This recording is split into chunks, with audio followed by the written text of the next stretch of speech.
हा बघा कच्चा भोपळा आहे, हा आहे भाजीचा भोपळा। तर ह्याची मी काय रेसिपी बनवते ते तुम्ही शेवटपर्यंत बघत राहा। हे बघा आता मी हा भोपळा चांगला शिजवून घेते। मऊसर आपल्याला हा भोपळा करायचा आहे। भोपळा म्हणजे डांगर आहे आणि ते गुळाचं पाणी केले आणि मी गव्हाचं पीठ घेतलं, त्याच्यामध्ये पूर्ण मॅश केला तो भोपळा आणि त्या गव्हाच्या पाण्यामध्ये टाकला आणि त्याचे हे बघा हे दुसरी रेसिपी आहे।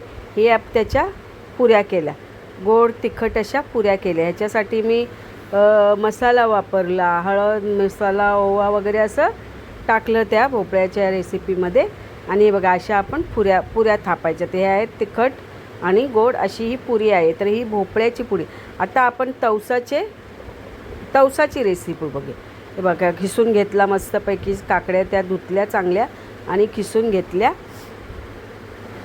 आणि एकीकडे बघा पाणी ठेवले, त्याच्यामध्ये मी गूळ टाकल्या। गूळ आपल्याला फक्त वितळवून घ्यायचं आहे। हे बघा गव्हाचं पीठ घेतलं, मीठ टाकलं आणि हे आपण खिसलेला तवस टाकला म्हणजे काकडी।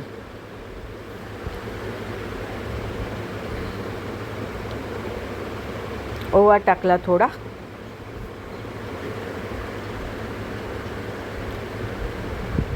हळद टाकली, जिरं,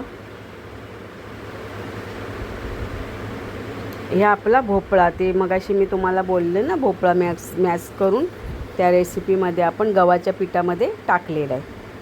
बघा पूर्ण असं हे मॅश केलं आहे। हे बघा आता ह्याच्यावर मी भोपळ्यावरती पीठ टाकलं,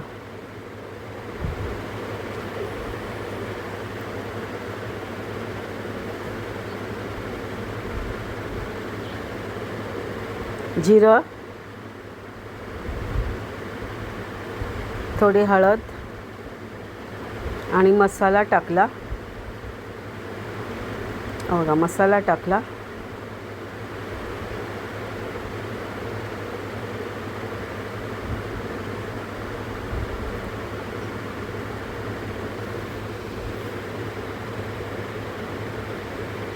धना पावडर टाकली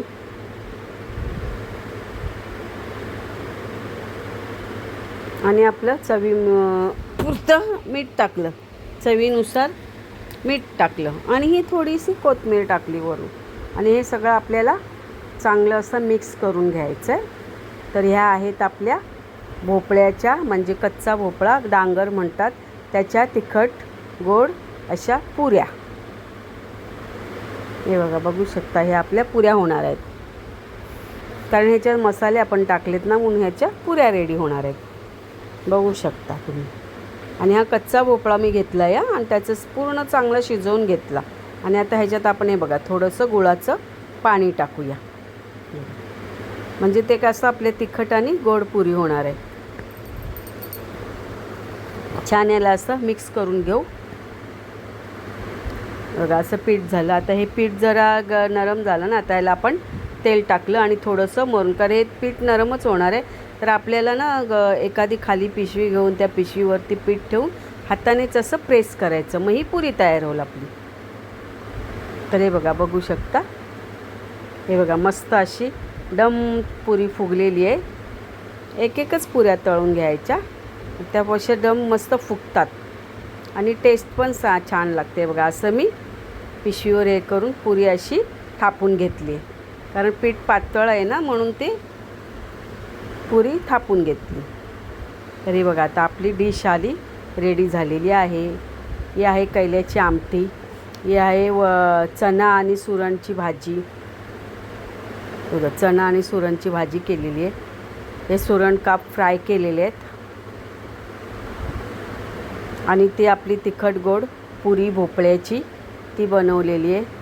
आणि हे तवसाचे गुलगुले बनवलेले आहेत। हे बघा तवसाचे हे आपले गुलगुले आहेत आणि हा आपला राईस।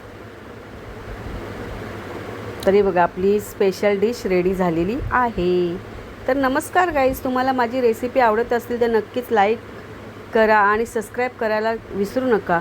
जर तुम्ही लाईक सबस्क्राईब केलं तर नोटिफिकेशन तुम्हाला